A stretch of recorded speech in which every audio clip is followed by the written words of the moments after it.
भगदड़ से बिल्कुल बचा जा सकता था। उठो उठो चलो, जो सोवत हैं सो खोवत हैं, जो जागत हैं सो पावत हैं, उठो उठो उठो। और उसी में फिर उठाया। अब कह रहे हैं कमिश्नर साहब उठो, अरे भैया कहां सोए हैं लोग, इंतजार कर रहे हैं। अब चारों तरफ के रास्ते बंद कर दिए। जब उठे तो संगम की तरफ नहीं जाने दिया गया। भगदड़ मची। वीआईपी को स्नान कराना था, वीआईपी ट्रीटमेंट देना था। ऐसे में सारे अधिकारी लगे हुए थे कि जल्दी से यह भेड़ बकरी है, इनको निपटाया जाए, इनकी क्या औकात है। और करीब 5 से 7 हजार करोड़ रुपए इसमें लगाए गए, तो कहीं न कहीं खामी जरूर रह गई थी। जो 20 किलोमीटर की परिधि में यह महाकुंभ लगा है, ऐसे में 2-2, 3-3 करोड़ लोग जब आ जाएंगे। सैकड़ों लोगों की जान जा चुकी है, हजारों लोग हॉस्पिटल में हैं और हजारों लोग अपनों से बिछड़ चुके हैं। इसकी भरपाई कभी नहीं हो सकती। आज मैं एक मुस्लिम हूं, लेकिन मेरे सीने में भी इंसानियत वाला दिल धड़कता है। आज मेरी आंखों से इस हादसे को देख करके आंसू बह रहे हैं कि कितने मासूम बेगुनाह लोग अपनों से बिछड़ चुके हैं। और दोस्तों नमस्कार, प्रणाम, आदाब, शास्त्रीय काल। दोस्तों जैसा कि आपको पता चल ही चुका होगा कि हमारे दिव्य कुंभ, भव्य महाकुंभ में, जो कि उत्तर प्रदेश के प्रयागराज जनपद में लगा हुआ है, रात 1 बजे जब वहां पर कुछ अव्यवस्थाएं होती है, लोग स्नान करने के लिए जाते हैं, तो भीड़ इतनी ज्यादा बढ़ जाती है कि पूरी भीड़ में पूरा प्रशासन, जो वहां पर पुलिस लगी थी, वो पुलिस पूरी भीड़ को रोक नहीं पाती है। लोगों के बीच में कुछ रूमर बन जाते हैं, कुछ अफवाहें फैलती हैं और अचानक लोग एक दूसरे के ऊपर जैसे तैसे चलकर कुचलते हुए लोगों को आगे बढ़ते जाते हैं। जैसे ही सोशल मीडिया के विभिन्न प्लेटफार्मों पर, अब तो सोशल मीडिया का जमाना है तो न्यूज़पेपर लोग कम ही पढ़ते हैं। जैसे ही लोग सुबह सुबह सोकर उठते हैं, न्यूज चैनल खोलते हैं या फिर सोशल मीडिया का अपना व्हाट्सएप, फेसबुक, इंस्टाग्राम खोलते हैं, तो उन्हें पता लगता है कि प्रयागराज में भगदड़ मच गई है, जिसमें कुछ लोगों की जानें जा चुकी हैं। अब ये सब होने के बाद वहां के मुख्यमंत्री उत्तर प्रदेश के माननीय योगी आदित्यनाथ जी प्रेस कॉन्फ्रेंस करते हैं।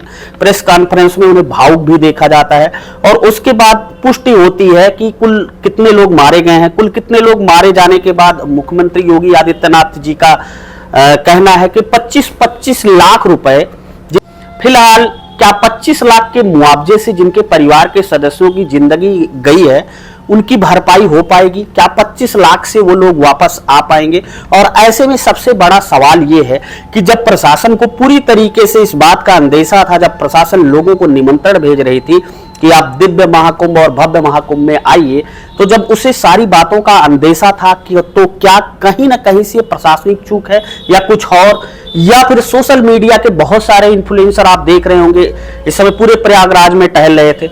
और जब से ये प्रयागराज की वाली घटना हुई है, भगदड़ वाली, उसके पहले अगर आपने महाकुंभ में देखा होगा तो महाकुंभ का एक ही वो था, वो ये था कि सोशल मीडिया के विभिन्न प्लेटफार्मों पर या तो IITN बाबा दिखते थे या तो वो नीली आंखों वाली लड़की दिखती थी, उसे वायरल किया जा रहा था। बहुत सारे ऐसे लोग थे जो उनको देखने के लिए पहुंचते थे। तो क्या भीड़ का एक जो भगदड़ मची है, कुछ भीड़ ऐसी भी थी जो किसी को देखने के लिए गई थी?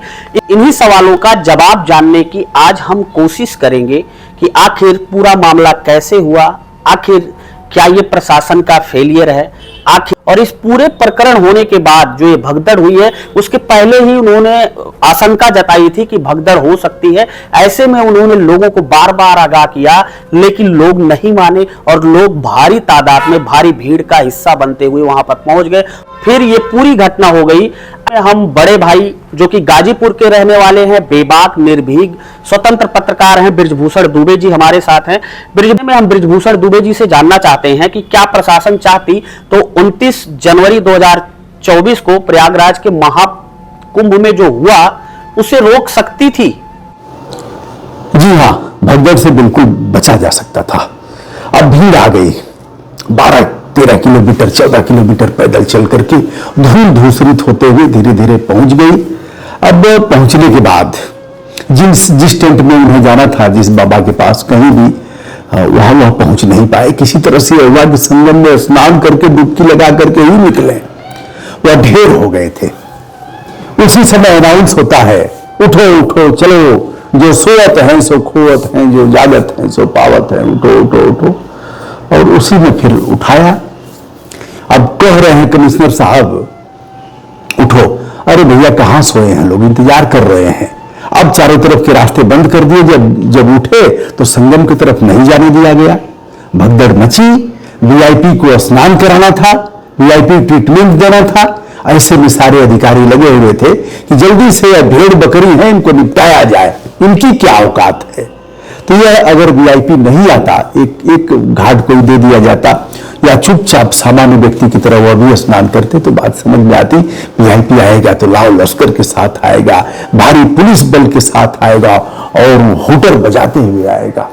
यह सब कारण रहे हैं। दुर्भाग्यपूर्ण है, जैसा कि दुर्गेश बाबू आपने कहा है कि प्रयाग आए न आए अगले स्नान में, तो मैं तो पहले से ही अनुरोध करता रहा हूं और जब यह घटना हुई उससे 3 दिन पहले से ही चिल्ला रहा हूं, मत जाओ मत जाओ मत जाओ, अपने कुएं पर स्नान करो, पाताल लोक से पानी आ रहा है, हैंडपंप पर स्नान करो। हर हर गंगे करके हम लोग नहाते ही ना हैं, घर पर नहाते हैं, और अपने तालाब में चले जाइए, अपने नदी में चले जाइए। यूं कहूंगा कि प्रयागराज से जैसे ही आप पूरब की तरफ बढ़ेंगे, आगे जाएंगे तो मिर्जापुर आएगा, मिर्जापुर विंध्यवासिनी भगवती का क्षेत्र आएगा, फिर वाराणसी में मार्कंडेय महादेव धाम पर पवित्र गोमती मिलती है, उसके आगे आप जाएंगे तो सरयू मिलती हैं बलिया और बिहार की सीमा पर, उसके आगे जाएंगे तो नारायणी मिलती हैं, फिर कहाँ नहीं संगम और कहाँ नहीं सरस्वती हैं। बस आपका मन पवित्र होना चाहिए और बचा जा सकता है। अभी भी दुर्घटनाएं हो सकती हैं, मैं ठोक करके दावे के साथ कह रहा हूं कि अभी भी दुर्घटनाएं अवश्य भावी हैं अगर नहीं चेते तो। सुल्तानपुर उत्तर प्रदेश के वरिष्ठ पत्रकार अनुराग द्विवेदी जी, दस्तक भारत के जो संचालक हैं। अनुराग भैया, सबसे पहला मेरा जो क्वेश्चन है आपसे वो ये है कि क्या प्रयागराज महाकुंभ में हुई भगदड़ का मुख्य जिम्मेदार आप अपनी तरफ से किसको मानते हैं कि आखिर में असली में जो प्रयागराज महाकुंभ में मौनी अमावस्या के दिन रात 1 बजे भगदड़ मची, उसका असली जिम्मेदार कौन है? जी, आपका जो आपने सवाल किया है बहुत महत्वपूर्ण किए हैं, जिसको लेकर प्रयागराज में आज जो स्थितियां उत्पन्न हुई हैं, 30-30 लोगों की मौतों की पुष्टि हुई है।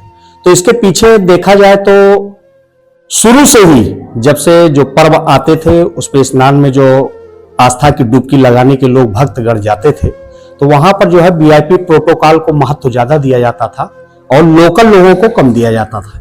इसी का नतीजा है जो इस तरह की भगदड़ मची और ये घटना हुई। और सच तो ये है कि हो सकता है अभी मौतों का जो ग्राफ है हो सकता बढ़े भी, घायल तो काफी है ही है, लेकिन इसमें देखा जाए तो साल भर से जिस तरह से महाकुंभ को अंतिम रूप देने के लिए तैयारियां चल रही थी और करीब 5 से 7 हजार करोड़ रुपए इसमें लगाए गए, तो कहीं न कहीं खामी जरूर रह गई थी। और दूसरा पहलू ये भी है कि कमिश्नरेट का जो दर्जा दिया जाता है, तो प्रयागराज भी कमिश्नरेट के दर्जे में है। तो इसके पीछे ये है कि जो सिविल पुलिस है, ये सच है कि जहां भारी भीड़ हो या ऐसे कोई आयोजन, धार्मिक आयोजन हो, तो वहां सिविल पुलिस के बस के ये नहीं हो पाता है, जो जिसमें ऐसे जगहों पे एनएसजी या आर्मी जैसे लोगों को तैनात करना चाहिए, क्योंकि सिविल पुलिस थोड़ा जो है आपसी सौहार्द को देखती है और टाइट रुख नहीं अपना पाती है। तो ऐसे में जो बातें छनके आ रही हैं, तो योगी जी ने जो कुछ सोचा था उसके इतर जो है, जो यहाँ के मेला अधिकारी रहे हैं, चाहे विजय किरण आनंद हो, चाहे डीआईजी हो, चाहे एसएसपी हो, चाहे एसडीएम हो, अभी जो 2 दिन पहले घटना हुई उसमें एसडीएम की गाड़ी की एंट्री को लेकर ही पुल पे बैरियर लगा था, नहीं जाने दिया जा रहा था, एसडीएम की गाड़ी एंट्री की गई तो उस गाड़ी से को तोड़फोड़ भी हुई। तो सारी चीजें हैं, तो इसके लिए कोई आयोजन हो। दूसरा ये भी है कि जो 20 किलोमीटर की परिधि में ये महाकुंभ लगा है, ऐसे में 2-2, 3-3 करोड़ लोग जब आ जाएंगे और सीधे सीधे सरकार आह्वान कर रही है बड़े बड़े होर्डिंग बैनर लगा करके, चलो महाकुंभ, चलो अयोध्या, तो ये स्वाभाविक सी बात है, अमृत स्नान करने के लिए लोग जाएंगे तो आप भीड़ कंट्रोल कर नहीं पाएंगे, क्योंकि उतनी वहां स्थान जगह नहीं है, व्यवस्था आप दे नहीं पाएंगे, जिसका नतीजा ये है। ऐसे में 5 अफसर जो प्रमुख रूप से हैं वो इस घटना के जिम्मेदार हैं। ये अलग बात है कि योगी जी ने निष्पक्ष जांच कराने के लिए जांच कमेटी गठित की है, जो कुछ आएगा सामने वो आएगा, उसको निष्पक्ष जांच होनी चाहिए, कार्रवाई होनी चाहिए। हम आपसे जानना चाहेंगे कि क्या प्रयागराज में हुई भगदड़ में कुछ लोग जो अफवाह फैला रहे हैं, कहने का मतलब जब आधिकारिक डाटा सरकार ने या वहां के जो राजपत्रित अधिकारी हैं जो वहां पर ड्यूटी पर लगाए गए हैं, प्रशासन के लोगों ने जब कुछ जानकारी नहीं दी, ऐसे में बहुत सारे लोग ऐसे थे जो मौत का एक सटीक आंकड़ा लेकर चल रहे थे, जो अफवाह फैला रहे हैं। ऐसे अफवाह फैला रहे लोगों के बारे में आपका क्या कहना है? तो यही है कि अफवाह फैलाने का मौका ही क्यों दिया गया? यदि कोई घटना होगी तो सोशल मीडिया इतना सशक्त है, इसमें किसी सरकार का कोई अंकुश नहीं है। एक थोड़ा पाएंगे तो ढेर चलाएंगे। और दूसरा ये भी है, जब सूचना महकमा वहां मुस्तैद है, सूचना विभाग के बड़े बड़े अफसर हैं, तो ये अपना कोई पक्ष या वहां की प्रेस रिलीज नहीं करना चाहते हैं, जिसके चलते, क्योंकि जब तक सीधे सीधे सरकार के सूचना तंत्र सरकार का होता है, ऐसी स्थिति में जब तक सहमत न मिल जाए तब तक प्रेस रिलीज नहीं होती है। ऐसी स्थिति में सोशल मीडिया तो अलग है, बड़े बड़े प्रिंट मीडिया और इलेक्ट्रॉनिक मीडिया को भी खबरें जानी होती हैं, तो यदि पक्ष नहीं आएगा तो लोगों की सुनी हुई खबरों को प्रमुखता दी जाएगी। तो ये भी है, इसी के चलते जो है अफवाहें काफी फैलती हैं। अफवाहों पे अंकुश लगाने के लिए जिस तरह से बाद में रोक लगाई गई, माइक से अनाउंस किया गया, सारी चीजें प्रेस मीट करके जो है जानकारी दी गई, तो ये काम पहले होना था, तो ये अफवाहों पर भी अंकुश लग सकता था। फिलहाल अब आगे क्या स्थितियां रहेंगी, अभी और पर्व भी हैं, कई पर्व ऐसे बचे हैं। लास्ट अंतिम में जो है महाकुंभ का जहां समापन होना है वो महाशिवरात्रि को है, तो ऐसी स्थिति में सारी तैयारी पहले से होनी चाहिए, किसको आना है किसको नहीं आना है। आप जब कोई 15 किलोमीटर दूर सामान्य लोगों को रोक देंगे, वीआईपी लोगों को घाट तक ले जाएंगे, तो ये स्थिति होगा। अगला प्रश्न हमारा है खुर्शीद भाई से। खुर्शीद भाई, आपसे मैं जानना चाहता हूं कि ये जो पूरी भगदड़ हुई प्रयागराज महाकुंभ में, इस जो भगदड़ थी, इस पूरी भगदड़ का श्रेय किसे लेना चाहिए और आपको क्या लगता है कि इस पूरी भगदड़ का श्रेय किसको जाता है? कहने का मतलब पूर्ण रूप से इस पूरी भगदड़ का जिम्मेवार कौन है? दुर्गेश भाई, आपका बहुत बहुत धन्यवाद कि आपने डीडी स्टोरी स्टेशन के माध्यम से मुझसे मेरी राय मांगी है कि महाकुंभ में जो भगदड़ मची उसमें फेलियर किसका रहा, और उसमें जो जान गई है ना दोस्त, सैकड़ों लोगों की जान जा चुकी है, हजारों लोग हॉस्पिटल में हैं और हजारों लोग अपनों से बिछड़ चुके हैं। इसकी भरपाई कभी नहीं हो सकती। और इसमें जो सबसे बड़ा फेलियर है वो प्रशासनिक फेलियर है, और इसमें सरकार का फेलियर मानूंगा मैं, क्योंकि इतना बड़ा आयोजन किया गया जहां पर कई करोड़ लोग आने हैं, और वहां पर लोगों की संख्या, यानी जहां तक आपकी नजर जाती है वहां तक आपको पब्लिक ही पब्लिक, लोग ही लोग दिखाई देते हैं। अगर मां का अपने बच्चे से हाथ छूट गया और बाप का अपने बेटे से अगर हाथ छूट जाता है तो फिर मुश्किल हो जाता है वहां पर मिलना। इतनी संख्या में भारी भीड़ को इकट्ठा करना तो आसान है, लेकिन उसको संभालना इतना ही मुश्किल काम है।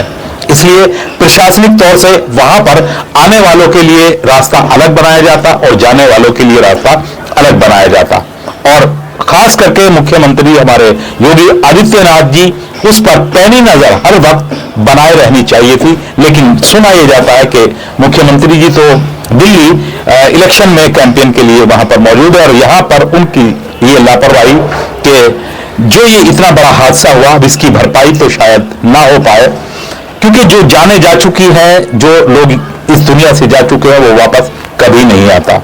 अब तो बस हम भगवान से यही प्रार्थना कर सकते हैं कि भगवान जो इस हादसे में मरे हैं उनकी आत्मा को शांति दे, और जो घायल हॉस्पिटल में भर्ती हैं वो जल्दी से जल्दी ठीक होकर अपने घर परिवार वालों से जाकर के मिले। ये मेरे भारत के सीने पर एक ऐसा बदनुमा दाग है जो जिंदगी भर लोग इसको भूल नहीं पाएंगे।